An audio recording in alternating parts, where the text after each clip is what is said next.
Supreme court ने मुल्क भर में एक साथ इंतखाबात के मामले पर समाअत मुकम्मल कर ली।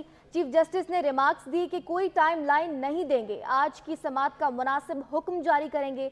लगता है हुकूमत सिर्फ पास पास खेल रही है। हुकूमत मुज़ाकरात में संजीदा है तो खुद इकदाम उठाती। मज़ीद तफसीलात जानेंगे सहरिश खान से। सहरिश, आगाह कीजिएगा।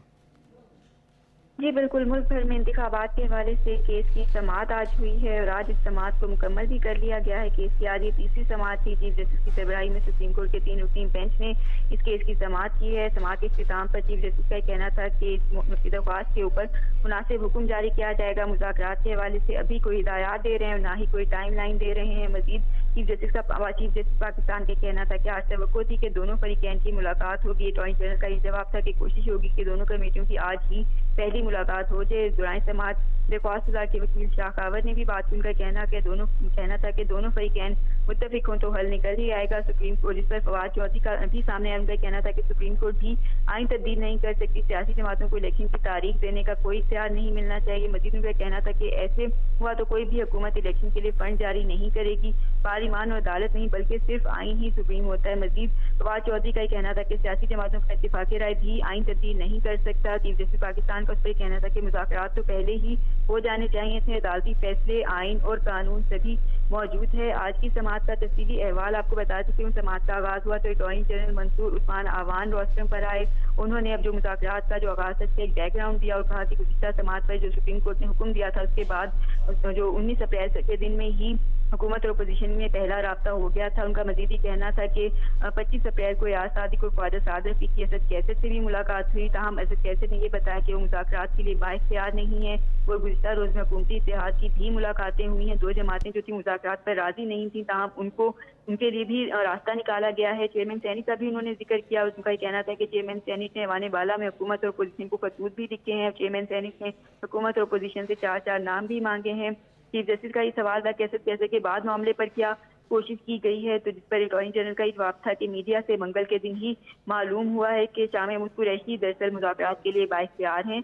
इस पर मजीद अटॉर्नी जनरल की जानिब से भी बताया गया कि सैनिक जो है ये वफाक की अलामत है, इसलिए चेयरमैन सैनिक इस मामले के ऊपर रब्ता किया गया। समाअत चीफ जस्टिस की जानिब से गुज़िश्ता समाअत के हवाले से भी रिमार्क किए गए। उनकी जानिब से कहा गया कि 19 अप्रैल को चैम्बर में अटॉर्नी जनरल और फारूक इस्नायक से मुलाकात कहना था कि गुज़िश्ता समाअत पर एक जज जो साथी हैं उनके बेंच के रुकन, उनकी अदम दस्तयाबी के बाद 4 बजे दोबारा समाअत उनकी नहीं हो सकी थी।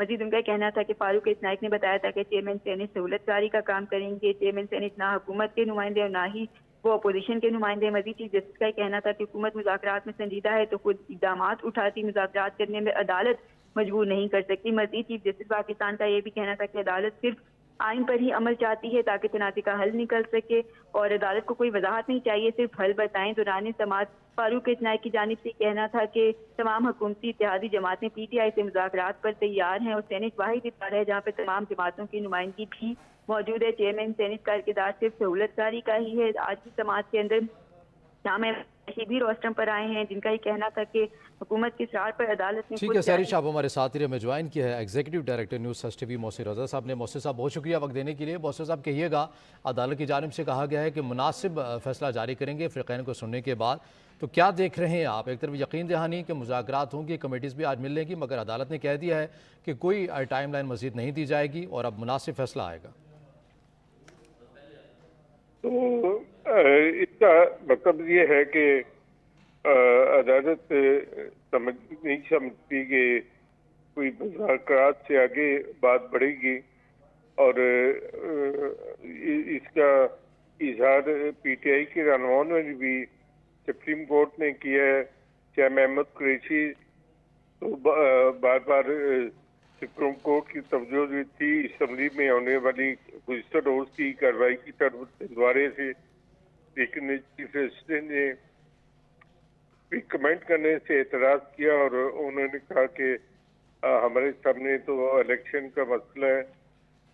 अभी देखें कि सूरत हाल जो है, अभी तक JUI ने कोई मुज़ाकरात के हवाले से कोई मुस्बत बात नहीं की है और अगर ये 4 बजे की डेडलाइन शाह महमूद कुरैशी ने खुद ही दे दी है कि हम 4 बजे मुज़ाकरात के लिए तैयार है।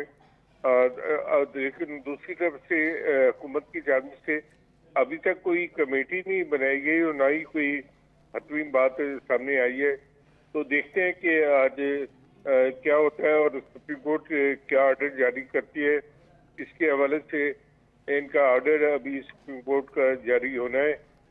लेकिन एक बात ये है कि इस वक्त इंतखाबात कराने और ना कराने के हवाले से हुकूमत और पीटीआई के दरमियान शदीद तनाव है और इसमें जो है सुप्रीम कोर्ट का फैसला जो है वो बहरहाल एक अहमियत इख्तियार कर गया है। और अगर ये कोई मुफाहमत ना हुई, जो कि पीटीआई भी किसी मुफाहमत करने के मूड में नहीं है और इसका बार बार वो इजहार भी कर रहे हैं कि ये हुकूमत जो है ट्रेडिंग टैक्टिक्स इख्तियार कर रही है।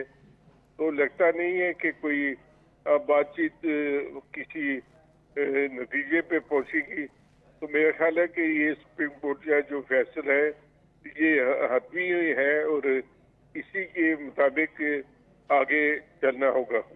सही, बहुत शुक्रिया। Executive director News First TV Mohsin Raza साहब हमारे साथ मौजूद थे। आपके वक्त का बहुत शुक्रिया।